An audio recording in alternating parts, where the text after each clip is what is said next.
I'll never forget the silence that fell over Cedar Ridge when Chief Black Eagle and 50 Crow warriors rode down Main Street, leading a herd of 300 cattle straight to my ranch gate. Just that morning, Mayor Hutchins had been ranting about those savage Indians and how they were probably celebrating our misfortune as the drought killed our livestock and emptied our grain stores. But when those warriors laid blankets full of dried meat, corn, and medicine at my feet, and Chief Black Eagle spoke the words that would change our town forever, "You saved our son. Now we save your people, every man, woman, and child in." Cedar Ridge understood that everything they thought they knew about honor, generosity, and what it truly means to be civilized had just been turned upside down. But to understand why this moment meant so much, I need to tell you about that cold October night 3 months earlier, when I found a dying young brave in my barn and made a decision that would teach both me and my town the real meaning of humanity. I'll never forget the silence that fell over Cedar Ridge when Chief Black Eagle and 50 Crow warriors rode down Main Street, leading a herd of 300 cattle straight to my ranch gate. Just that morning, Mayor Hutchins had been ranting about those savage Indians and how they were probably celebrating our misfortune as the drought killed our livestock and emptied our grain stores.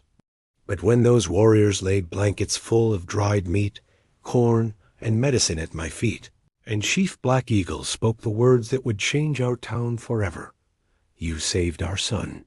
Now we save your people, every man, woman, and child in." Cedar Ridge understood that everything they thought they knew about honor, generosity, and what it truly means to be civilized had just been turned upside down. But to understand why this moment meant so much, I need to tell you about that cold October night 3 months earlier, when I found a dying young brave in my barn and made a decision that would teach both me and my town the real meaning of humanity. My name is Seamus O'Brien, and I've been working this patch of Montana territory since 1878. When I came west from Boston with nothing but a strong back and a head full of dreams about making something of myself in the frontier. By October of 1882, I had built myself a modest spread 200 acres of decent grazing land, a sturdy log cabin, a barn, and about 40 head of cattle. It wasn't much by some standards, but it was mine, earned through sweat and determination. Cedar Ridge, the nearest town, sat about 8 miles to the east. It was a typical frontier settlement, a main street lined with wooden buildings, a general store, a saloon, a church, and maybe 300 souls trying to carve out a living in the middle of nowhere.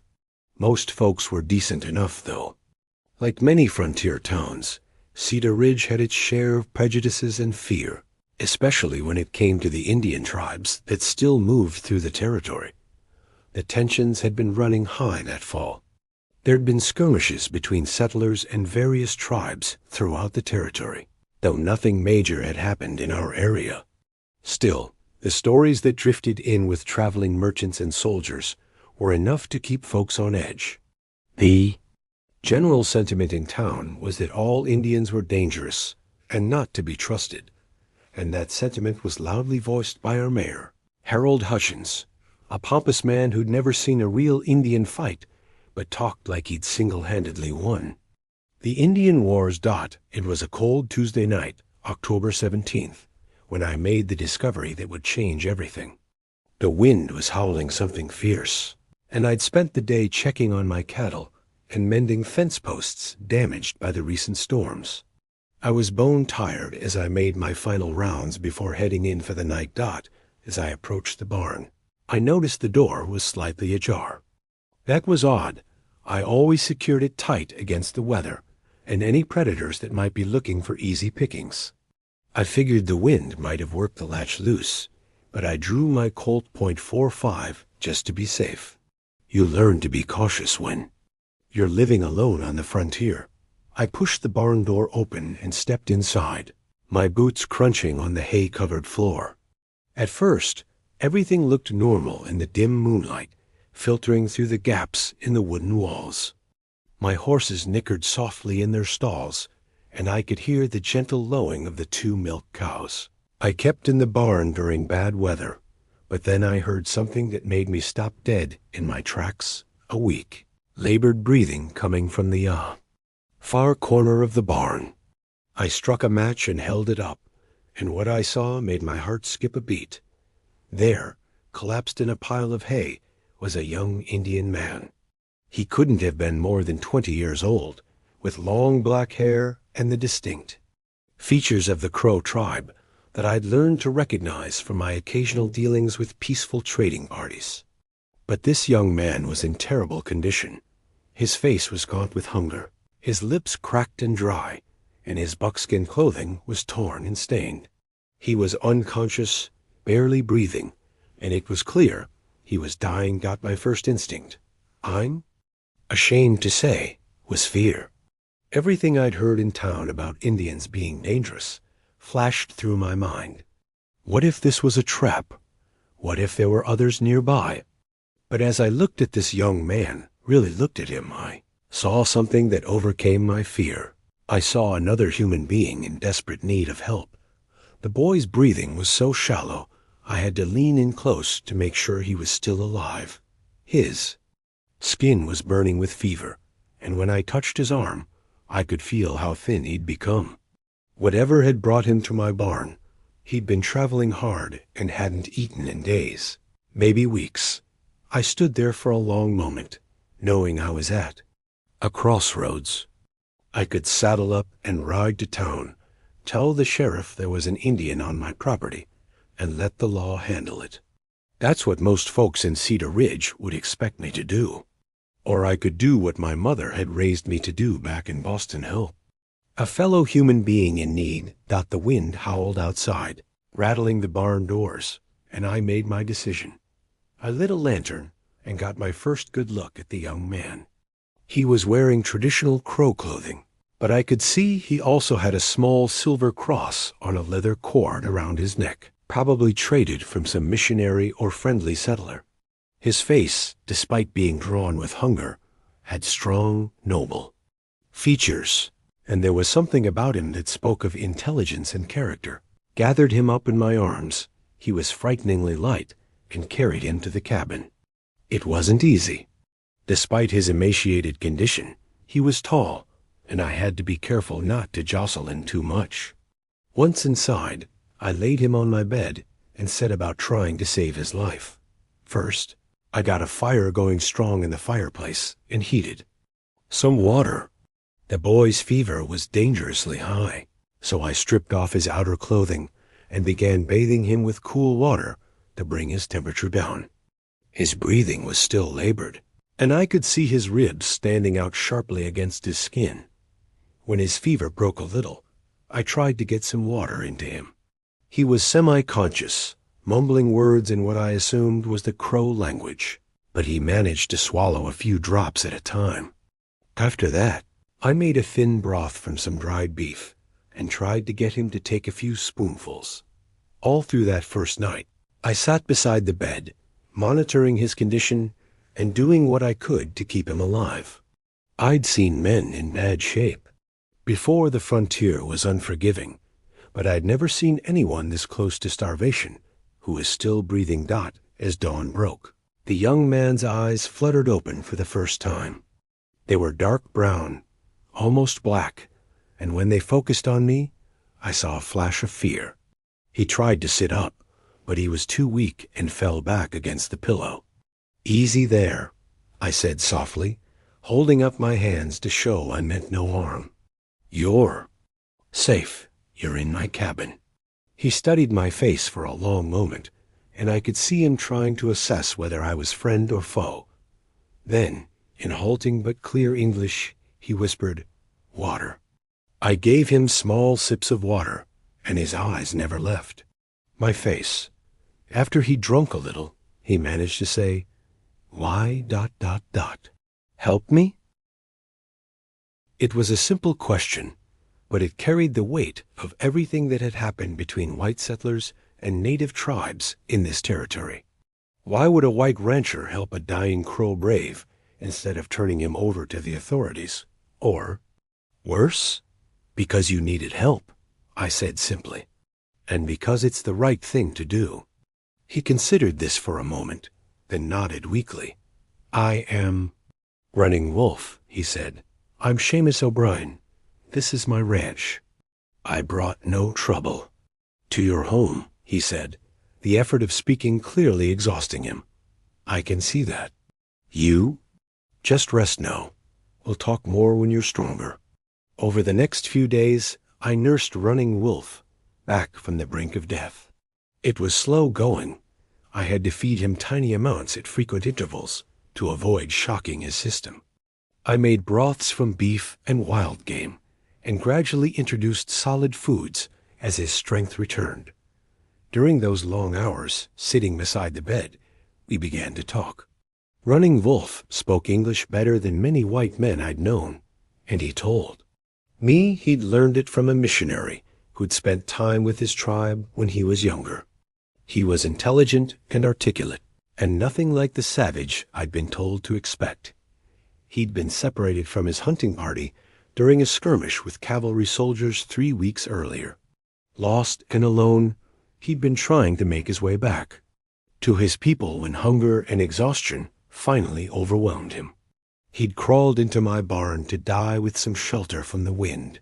I thought, Great Spirit had brought me home to die, he said on his 3rd day of recovery, when he was finally able to sit up and speak without struggling for breath. Well, maybe the Great Spirit had different plans, I replied. As Running Wolf grew stronger, I faced a dilemma I hadn't fully considered in those first desperate hours of saving his life. What was I going to do with him? I couldn't keep his presence secret forever, and if the people of Cedar Ridge found out I was harboring an Indian, there would be hell to pay. But I also couldn't just turn him out when he was still recovering. And I sure as hell wasn't going to turn him over to authorities who might see him as nothing more than a potential threat. The answer, I figured, would have to wait until Running Wolf was strong enough to make decisions for himself. In the meantime, I had a young man to nurse back to health, and I was beginning to realize that this experience was changing me in ways I never expected. By the end of his first week at my ranch, Running Wolf was able to walk around the cabin without assistance, though he was still painfully thin and tired easily. As his strength returned, so did his natural dignity and bearing. Even in his weakened state, there was something regal about him, a quiet confidence that spoke of a man accustomed to respect among his people. During those recovery days, we talked extensively, and I found myself fascinated by his perspective on the world. Running Wolf was not just intelligent. He was wise in ways that surprised me. He spoke of his people's traditions, their deep connection to the land, and their complex system of honor and loyalty. In return, I told him about my life in Boston, my journey west, and my hopes for building something lasting on the frontier. Your people, he said one evening as we sat by the fire, they see land as ... possession, something to own. That's right. A man works hard, buys his land, it becomes his. Running Wolf nodded thoughtfully. My people see land as ... grandmother. You do not own grandmother. You live with her, care for her. She provides for you. It was a different way of thinking about the world, but it made sense when he explained it.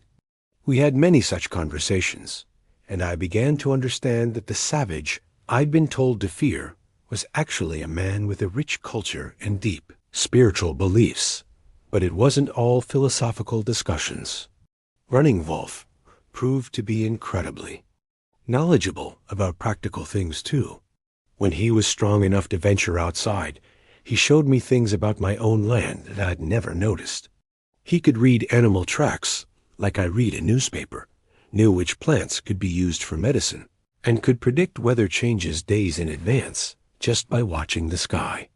This horse, he said one morning, examining my Mare Molly, she favors left front hoof. See how she shifts weight? I looked, and sure enough, Molly was unconsciously putting less pressure on that hoof.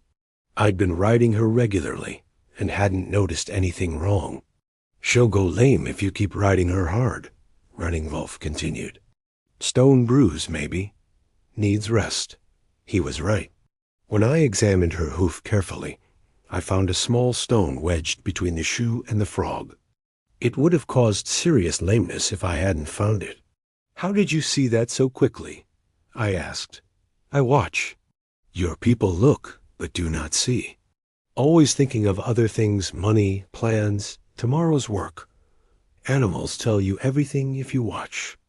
It was humbling to realize how much I'd been missing despite living on this land for 4 years. As Running Wolf's strength returned, he insisted on helping with ranch work. At first, I was reluctant. He was still recovering, and I worried about his stamina, but he proved to be an invaluable worker. He had an intuitive understanding of horses and cattle that went far beyond anything I'd learned from other ranchers. Cattle are like people, he explained as we worked together to repair a fence. They have leaders, followers, troublemakers. You must know each animal's spirit to manage the herd well. He was right about that, too. Under his guidance, I began to see my cattle as individuals rather than just livestock. It made me a better rancher, but as the days passed, I became increasingly aware that our situation couldn't last forever. Running Wolf's presence on my ranch was a secret that grew more dangerous with each day. If anyone from town discovered him, it would mean trouble for both of us. The problem came to a head when Jake Morrison, a neighboring rancher, stopped by unexpectedly one afternoon. I was in the house with Running Wolf when I heard Jake's horse approaching. There was no time to hide him properly. Jake was already calling out a greeting. "Seamus, you in there? Got some news from town." Running Wolf heard the urgency in my voice when I told him to stay quiet and out of sight. He immediately moved away from the window and pressed himself against the wall where he couldn't be seen from outside. I went out to greet Jake, trying to appear casual. "Afternoon, Jake. What brings you by?" Jake was a decent man, though he shared the common prejudices of most settlers. He was about 40, with a weathered face and calloused hands from years of ranch work. "Sheriff's been asking around about Indian sign in the area," Jake said, dismounting from his horse. "Seen some cavalry boys spotted tracks leading this direction about 2 weeks back." "You seen anything unusual?" My heart was pounding, but I kept my voice steady. "Can't say I have. Though with all the wind we've been having, tracks would be blown away pretty quick." That's what I figured. Still, Sheriff wants folks to keep their eyes open. He's concerned about raiding parties. Any specific threats? Not really. Just the usual worries. You know how folks in town get when there's talk of Indians in the area. I did know, and that knowledge made me even more aware of the risk I was taking by sheltering Running Wolf. After Jake left, I went back inside to find Running Wolf sitting quietly at the kitchen table. His expression was serious, and I could see he'd been thinking hard about our situation. "Your friend," he said, he spoke of me. He spoke of Indian sign in the area. He doesn't know you're here. But soldiers saw my tracks. They lead here. The wind and rain have covered most tracks by now." Running Wolf shook his head. "I bring danger to you. I should go. You're not strong enough yet for a long journey. I am strong enough. And staying longer makes danger greater for you." He was right, and we both knew it. But the thought of sending him out before he was fully recovered didn't sit well with me. "Your people," I said. "Where are they now?" "Winter camp, maybe 3 days' ride north, near the place you call Bear Creek." I knew the area rough country, but good water and shelter. It would be a difficult journey for a man still recovering from near starvation. "If I rode with you part way," I began. "No." His response was firm. "If we are seen together, you become enemy to your people. I will not bring that shame to you." That evening, we made plans for his departure. I packed supplies, food, a warm blanket, and my spare rifle. I also gave him one of my horses, a sturdy gelding named Thunder, who could handle rough terrain. "I cannot repay this kindness," Running Wolf said, as we prepared for his departure the next morning. "You don't need to repay anything. We're friends." He looked at me for a long moment, and I could see the emotion in his dark eyes. "Yes, we are friends. But among my people, debt of life must be honored. Someday, if Great Spirit wills, I will repay. I don't expect anything in return. That is why debt must be repaid. You give without expecting. This is ... rare thing between our peoples." Before the first hint of sunrise could touch the rugged hills, Running Wolf prepared to leave Seamus's cabin. Though still gaunt from his ordeal, the Crow warrior moved with the silent, purposeful grace of his people, his dignity unbroken by the hardships he'd endured. He clasped Seamus's hand in the white man's greeting, learned from years of uneasy coexistence between their worlds. "Seamus O'Brien," he said, his voice steady, "I will not forget your kindness. May the Great Spirit watch over you." Seamus, a man accustomed to solitude, felt the weight of the moment. "Take care of yourself, Running Wolf. I hope you find your people safely." With a final nod, Running Wolf swung on to Thunder, the horse Seamus had given him, and rode north, fading into the pre-dawn shadows as if swallowed by the land itself. Seamus watched until the last trace of him disappeared, then turned back to the cabin, which now echoed with an emptiness he hadn't noticed before. The following weeks slipped by in the steady rhythm of ranch life. Seamus repaired fences, stocked provisions for the coming winter, and tended to his livestock. But something inside him had shifted. The days he'd spent nursing Running Wolf back to health had opened his eyes to new truths. He began to notice the subtle signs of the land, the way the wind carried, the patterns of the wildlife, the quiet wisdom that Running Wolf had shared. Seamus found himself reflecting on the prejudices he'd carried without question, passed down from the men and women who'd settled Cedar Ridge before him. Running Wolf had been nothing like the savage the townsfolk spoke of around their fires. He was intelligent, honorable, and carried a deep understanding of the world around him, a wisdom that Seamus, for all his years on the frontier, had only begun to glimpse. If his assumptions about Running Wolf had been wrong, what else might he have misunderstood about the people who called this land home long before the first plow broke the soil? But ranch life waits for no man's musings. Winter loomed, and Seamus threw himself into his work. The loss of Thunder, the horse he'd given Running Wolf, was felt in the extra labor required to manage the remaining stock. Yet Seamus never regretted his choice. He kept Running Wolf's visit a secret from the townsfolk, deflecting questions about Indian activity with careful honesty. No hostile sign, he'd say, and it was true Running Wolf had been anything but hostile. November and December passed in quiet routine. Seamus made his usual trips to town, swapping stories and supplies, and attended church when the weather allowed. Life seemed to have settled back into its familiar groove.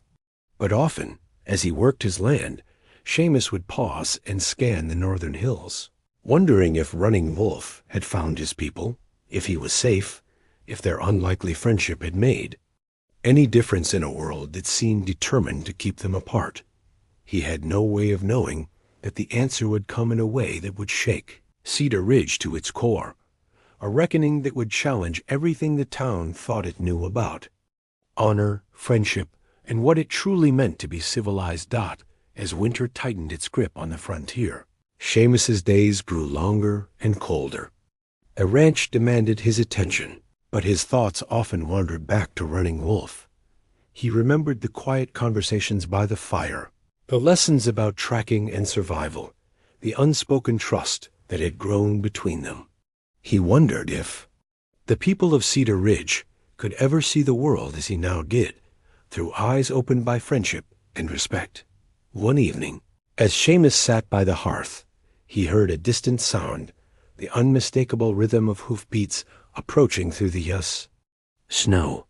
He stepped outside into the biting cold, his breath misting in the air, and saw a lone rider silhouetted against the moonlit hills. For a moment, his heart leaped. Could it be Running Wolf, returned to repay his kindness? But as the rider drew closer, Seamus saw it was not the Crow warrior, but a stranger, a man with news that would change everything. The rider brought word of a band of Crow camped near the river, and rumors in town were running wild. Fear and suspicion spread like wildfire, and the men of Cedar Ridge were gathering, their voices raised in anger and distrust. The old prejudices, the old fears, were rising to the surface once more. Seamus knew he had to act. He mounted his horse and rode toward town, his mind racing. He thought of Running Wolf, of the trust they had built, of the lessons he had learned. He understood now that the real test of civilization was not in the walls of a town, but in the hearts of its people. When he arrived in Cedar Ridge, he found the townsfolk gathered in the square, their faces set in anger and fear. The sheriff was preparing to lead a group of men to confront the Crow, convinced that trouble was brewing. Seamus stepped forward, his voice steady despite the tension in the air. "Wait," he said. "I know these people. Not every Indian is our enemy. There's a man among them named Running Wolf. He's honorable, and he's my friend. Let me go and speak with them. There's no need for bloodshed." The crowd hesitated. Some muttered in disbelief, others in anger. But a few, perhaps remembering Seamus's reputation for fairness, nodded in agreement. The sheriff, skeptical but willing to listen, gave his consent. Seamus rode out under the cold winter sky, his heart pounding.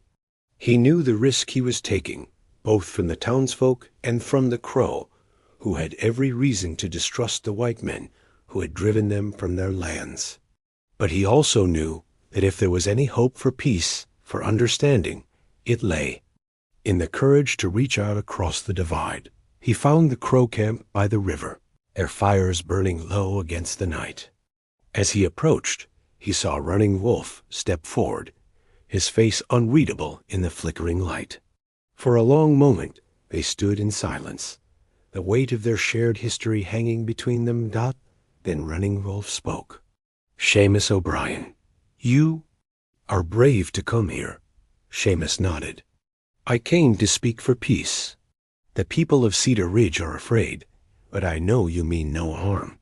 Running Wolf looked at him, then turned to his people and spoke in their language.